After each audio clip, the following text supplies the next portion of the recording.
Ајде, трет пат. Здраво, здраво. Значи, ова е каналот на Снежа мрежа, јас сум Снежана.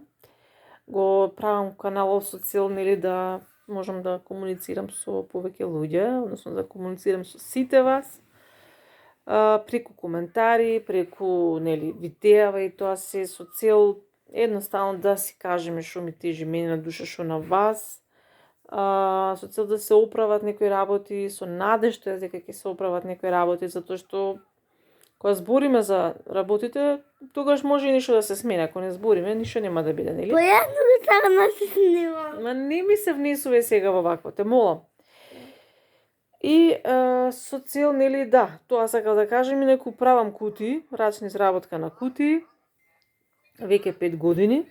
Денеска пробав таму нешто да го официализирам, тоа се на Завод за вработување, во некое друго видео или некоја друга прилика, може би ќе кажем и ќе пишем за тоа, како и да е. Сакам да слушам коментари, сакам да слушам ваши мислења, нормално не сакам никој да ме пцуе во коментари, да ми кажува критики, не сакам да слушам критики. И на тој начин, нели, се надевам дека така, ќе ни биде подобро во животот ако си споделиме некои работи. Во случајов сакам да искоментирам, да кажам мислење за случајот со Денис, што кружи низ нашиве, нели, вести секаде кружи таа информација за Денис. Стари, освен на Инстаграм не сум сретнала вака.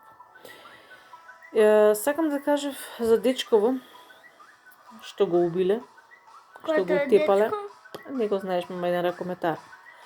Значи, убијане во нашава држава, сите тоа веќе го знаеме официјално.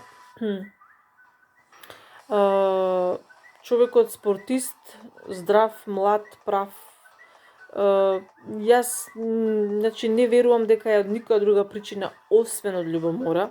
Нешто најверојатно мора да се случи да е љубомора во прашање како причина зашто го утепале. Затоа што ако он е спортиста, нели, не може да е некоја дрога, не може да се пари, затоа што очигледно потпишувал за еден клуб, за друг клуб, човекот е заработувал, значи не бил некој клошар. Значи заработувал, работи, здрав е, работи човекот, значи спортиста е, не се дрогира, претпоставам дека и не ни пиел. Значи моje мислење е дека тоа е од љубомора. Се нашол во погрешно друштво во погрешно време и завршил така како што завршил. Односно завршил со насилна смрт. Мене прво нешто што ми текнува вака како мајка на овој тука парцулов мој. Ја многу те сакам. Чекай. Како мајка на овој мој парцул, прекрасен, не можам да не си размислам за тоа дека утре ден мене ме чека истата ситуација. Јас ќе треба да го пуштам мојот син да шета со кузне какви не ликови и калибри на луѓе. И просто не можам да го извадам случајов од глава, баш заради тоа што сум мајка. Може би ако сум некоја девака сум била, ако не сум имала дете, може би не би ме топрало волку многу случајов со Денисот тот. Ама како мајка и како родител сум буквално потресена и константно размислувам на тоа дека ова може да биде утре ден моје дете, нели? Како што ако се сеќавате, некои од вас ако се сеќаваат пред неколку години кога го тепа оно детенце на Кристијан од аеродром, ако ви текнува со нож. Не го знаеш, мама, не беше ни ти роден, мисли че не тогаш. Значи, толку агресивно, сите, мислам, претпоставам дека повеќето од вас го гледале видеото, толку агресивно да тепаш и да млатиш некого. И при тоа, значи, сите кажуваат исто. Околина што се луѓе, сите гледаат и никој не реагира. Не сум толку паметна да кажам како ние дојдовме до овој момент, или како тоа ние станавме толку рамнодушни и толку сеирџиски, значи како публика онака, само да гледаш, да глицкаш семки, да фаќаш сеир. Не знам тоа кога станавме. Некој друг вака по паметен нека каже кога станавме. Баш денеска кога се возе во автобус и размислував дека верувам дека и социјалните мрежи имаат во тоа удел, нели? Целиот нечи живот оди во смисла на екран. Значи, ние цело време сме навикнати да ставаме лајкови, смајлиња, емоджија, значи ние се навикнавме на живот кој што е само онака го гледаш.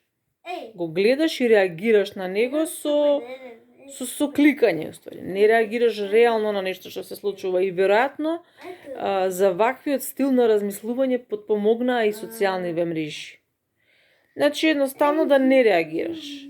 И не знам, исто така изгледа некои селјачки, примитивни, простачки филозофии од типот као да не се мешаш ти во туѓата работа, знаеш тоа не е моја работа или слично. Тоа е толку нечовечно и примитивен начин на размислување, од каде го имаме толку примено во нашево секојдневно размислување и тоа не знам. Затоа што јас спомнам таа една девојка што ја пратам на YouTube, веќе година и пол ја пратам, така нешто. Девојката има поминувано низ многу тешки онака животни ситуации од Флорида, живее во Флорида, американка е. И како мала била, нели, сексуално злоставувана, млатена до безсвест, едва е останала жива, вака, така и така натака. Кристина Рандал се вика, може да ја запратите ако сакате. И она води канал, значи, за криминалистички дела, онака, крим истории, едно друго убиства, силувања, ти реков ми рече, и често пати, значи, низ тие незини видеа, кажува колку е важно да реагираш во животот и да пријавуваш она што ќе видиш дека не е во ред. Затоа што вика, ако пријавиш и ако кажеш, ти можеш некому да му го спасиш животот со тоа. Тоа е спротивно на она на кое што, да речам, сме ние научени во Македонија, да реагираме, да не реагираме, ствари. И секој го кажувам ова, кога зборам, се сеќам на лани една ситуација што имаше. Се возам јас со точак неке дома, пошто точак имам, немам кола, нели? Затоа правам YouTube видео, отидам да си купам кола. Се шалам. И возам со точакот неке дома, по улица, и гледам човек лежи доле на улица, на тротоар. Значи лежи, како што пошо рам направо улицата, нели, возам веќе не знам колку минути, ја гледам целата ситуација. Гледам дека луѓе, знаеш, проаѓаат, па си одат, па не знам што, па не знам како, и доаѓам до моментот и викам нешто на луѓе, викам што е работа, ми само нормално го слушаш тој текст од страна од тука од луѓево, што сега знаеш да не се мишам као демек ова на законски, јас не можам, не знам, ќе настрадам или слично.